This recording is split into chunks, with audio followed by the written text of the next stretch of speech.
68,000 deaths to date and mounting.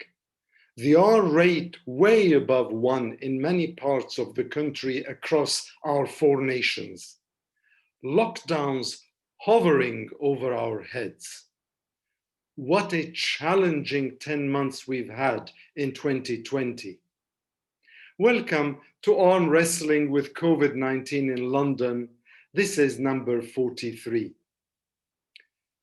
2020. Whew.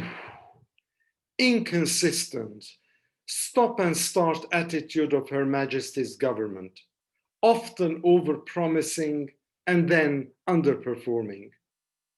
Vaccines, different vaccines.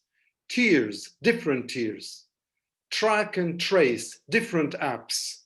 The heroic work of the NHS. Epidemiologists and scientists coming out from every corner with their models.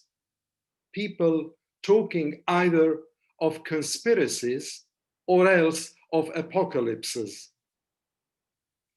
2020. But forget all that.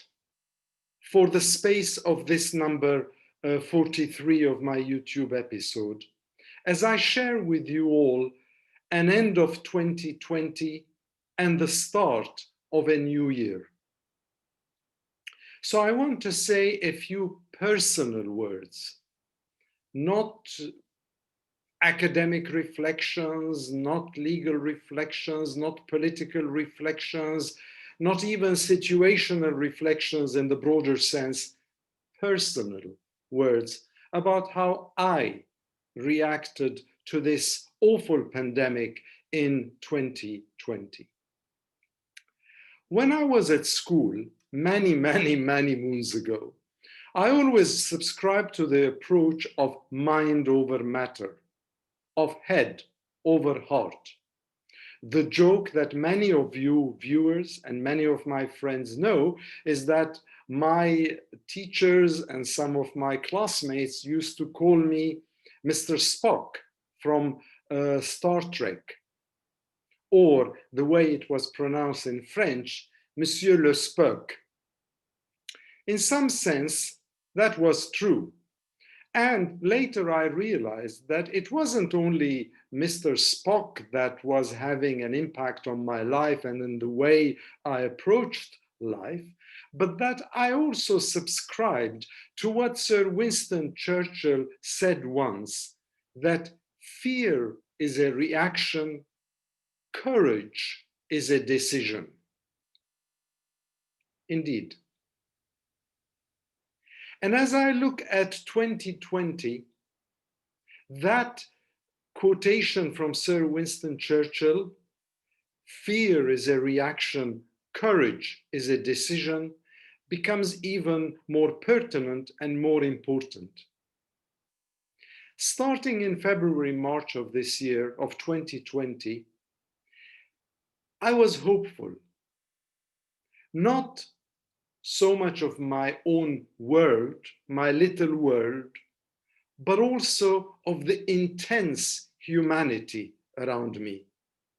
We witnessed the weekly clapping for our NHS, the volunteers going out of their way, sometimes confronting their own danger in order to help others with food, with medicine, friends inhabiting the virtual world, talking, dancing, singing, playing musical instruments.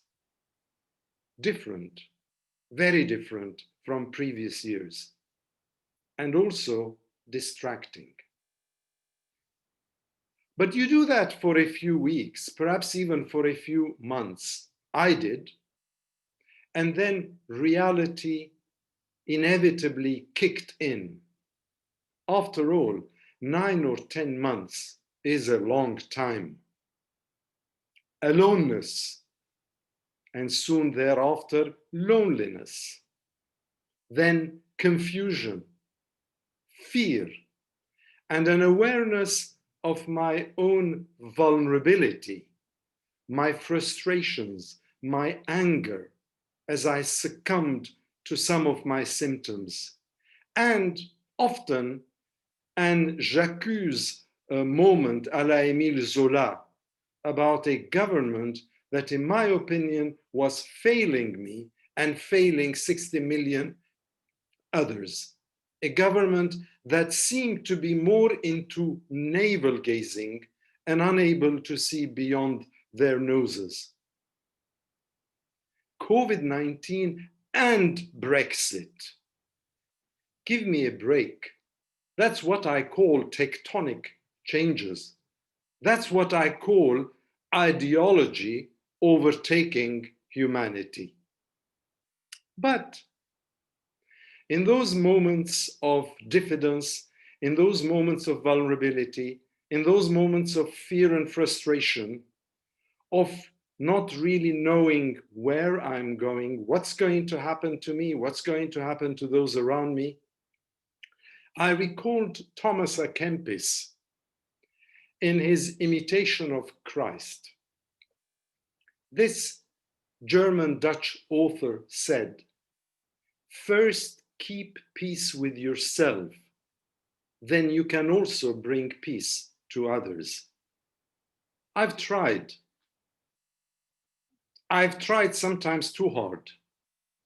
My YouTubes, all these episodes from coronavirus to MENA and Gulf region to the war in Nagorno-Karabakh have been also an effort to reach out to others, but also to keep myself busy.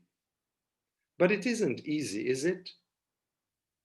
68,000 deaths is a number that would haunt anybody, as we all do our level best, and if not all, most of us do our level best to be brave, to pretend it won't happen to us or our neighbors, to soldier on, even though we don't have conscriptions in the UK, to soldier on, even though we're not sure what lies ahead. The Armenian Church states that unity applies for essentials, liberty for doubtful matters, and charity, charity meaning love, for all things. Think about it. It fits into our realities today. So in this context, I conclude my wishes in this special short episode by sharing the message of Christmas that I received from a dear friend only a couple of days ago. It wished for hope, peace, and joy. May it be so for all of us, as I also add my wishes now in Armenian and in Arabic to all my Armenian and Arabic viewers as well.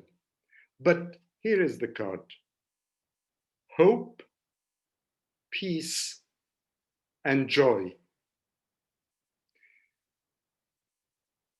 Gmachtem tsez hachov amanori yev husaper surp zununt. وأتمنى لكم عيد ميلاد مجيد والسنة تفاؤل سنة أمل. And may it be so. Merry Christmas and a Happy New Year. Happy and hopeful. Take care and stay safe.